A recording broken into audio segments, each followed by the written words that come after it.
The question is really how? How can the UK actually decouple from US empire? I guess that's a big question. As we know, this year in August will mark the 80th anniversary of the US dropping two atomic bombs on Hiroshima and Nagasaki. Now, the US has remained the only country that has used nuclear weapons in war. And in terms of disarmament, expanding on the previous question, how do we expand the movement of nuclear disarmament, which you've explained is probably, like you're saying, more, you have more membership, which I found very hopeful to hear about, that you're actually growing in membership. I mean, it's a very, very big part of any anti-war peace movement. Are there any indications within the US that there is some sort of movement towards disarmament at all, firstly? And then secondly, how do we move away from the US if they don't want that? Well, there's obviously massive levels of opposition to Trump. There's been huge protests, haven't there? So I think his policies around tariffs are having a disastrous impact on the sort of the US economy and globally. So I think he's really, really unpopular. And as I say, I think because his sort of the self-interest is so explicit now, it's kind of harder for allies like Britain to sort of sell that to the British public because people can see that this is all about these tariffs are all about US interests in a very narrow section of the US population. These are damaging Britain's living standards. They're damaging the kind of like economy. This really like what is kind of good here about our relationship with the US. So I think that's definitely happening. And also, Britain has got a very sort of rich and strong history of kicking US nuclear weapons out of this country, from the amazing women who inspired me forever, who got rid of nuclear weapons at Greenham Common, through to, we had US nuclear weapons at RAF Lakenheath. Again, it was a really, really sustained campaign of non-violent direct action that got rid of those nuclear bombs. So we'll do the same again because ultimately people completely recognize that these bombs put us on the nuclear front line. They make us a target. They don't protect us at all. It's the complete opposite. And it drags us into further wars, where nuclear weapons could be used. And when you have such a reckless leader like you have in Trump, that resistance to Trump is only growing, and that resistance to sort of US dominance and that special relationship. So I feel confident that we will eventually kind of get there. But CND sort of sees itself as we are part of an international movement. And we take a lot of inspiration from the global south that has a totally different attitude to how the world should be organized and the kind of interactions that we should be having. It is all about kind of global cooperation and sort of this kind of multipolar world, you know what I mean, that doesn't have this kind of one country that militarily dominates the rest of the world and you just have to do what they say, or threats of tariffs, economic coercion or military occupation. People remember Afghanistan, they remember Iraq, they don't want those horrific conflicts again. And also, of course, the economic situation, living standards have been plummeting for years, for decades now.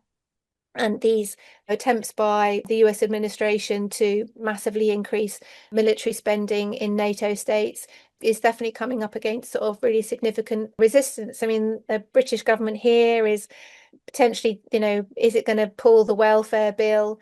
Because it's got a real rebellion on its hands. And that's all about the wrong economic priorities of this government, which is increasing military spending while it's cutting the most critical benefits for most vulnerable sections of our society, disabled people, older people, children, totally the wrong priorities. So I think all those things are kind of interconnected. That means that there's a much greater sort of challenging of this sort of special relationship with the US. I'm glad you brought up the Lakenheath peace camps because we had Marine from XR, who was also part of organizing the Lakenheath peace camps in April. I didn't realize that they were successful actually. So I would love to have, an explanation for the audiences of how this 2-week peace camp, really worked in Lakenheath and also what the next steps are. Yeah. Well, I think it was successful because it brought in a whole new layer of people into anti-nuclear campaigning and into campaigning at military bases and taking part in direct action. Part of it was there were different sort of themed days. So there was a climate day, there was a day against genocide. So, that obviously brought together two very, very important sections of the campaigning movement, particularly in relation to opposition to the Israel's genocide. So, there were lots of people, as I say, who hadn't kind of weren't necessarily so aware of Lakenheath, but we worked really, really hard to kind of show the links between sort of the US, military bases like Lakenheath and their involvement in the genocide, in terms of we know that there were sort of US fighter pilots that were part of Israel's kind of Iron Dome, flying jets to sort of knock out missiles to defend Israel. So we definitely know that that was happening. Lakenheath has been part of sort of the US kind of military machine for decades in terms of participating in the Iraq War and Afghanistan. So there was all of that to sort of bring out so that people kind of got a better understanding about what this base was for. But I think also in terms of sort of seeing direct action working, it was really effective. We closed down the base for over 3 hours and it was incredibly peaceful. I mean, you must have her on your show, Angie Zelter, who sort of is the founder of the Lakenheath Alliance for Peace and is a very experienced activist, was at Greenham. And she worked really, really hard to make sure that the police were not in control of this situation. It was the peace activists who were sitting down peacefully protesting, and they decided when they were going to move, when they were going to stop blockading, or if they were not going to stop blockading and they were going to get arrested. And it's a very empowering thing to see.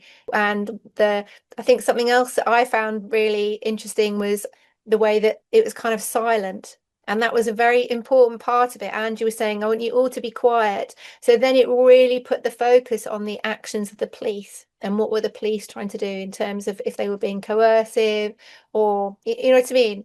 I really learned a lot from that. So yeah, as I say, very powerful. It had a real impact. We know that the US command were really angry about the entire event. So obviously there's got to be lots more of that. And we'll be doing that at RAF Marham, which is where the F-35A fighter jets that Britain's going to be buying. That's where they're going to be based. So we've got a protest on Saturday in response to that. So the start of a whole new campaign against Britain's nuclear jets. So watch this space. Oh, wow. Okay, great. We would love to like amplify that, those protests. I think a lot of people don't even know that there are US military bases in the UK. I think Declassified UK had a report that it was over 20. And of course, because a lot of them are called RAF, people think that it's just British military bases. But could you sort of expand a little bit on like, does this means it is a full-on US military base, and you sort of talked about it a little bit earlier. Is it completely under the control of the US? Yeah, so it's part of the NATO agreement, but it's also part of a other kind of legislation. So it means that Britain leases these military bases to the US, and then it has absolutely really no jurisdiction over what happens there.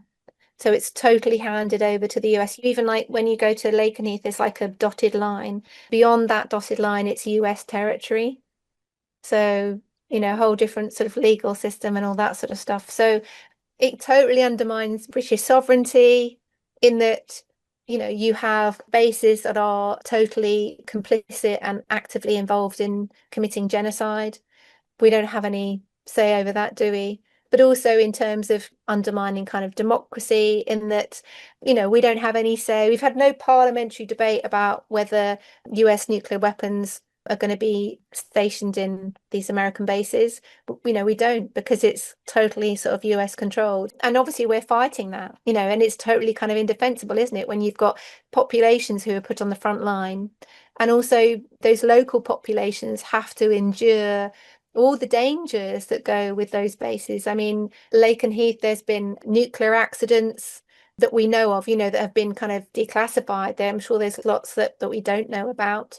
And also these jets are very, very loud. They do sort of military exercises way into the night, and just the population just have to kind of live with that. They just don't have any choice at all.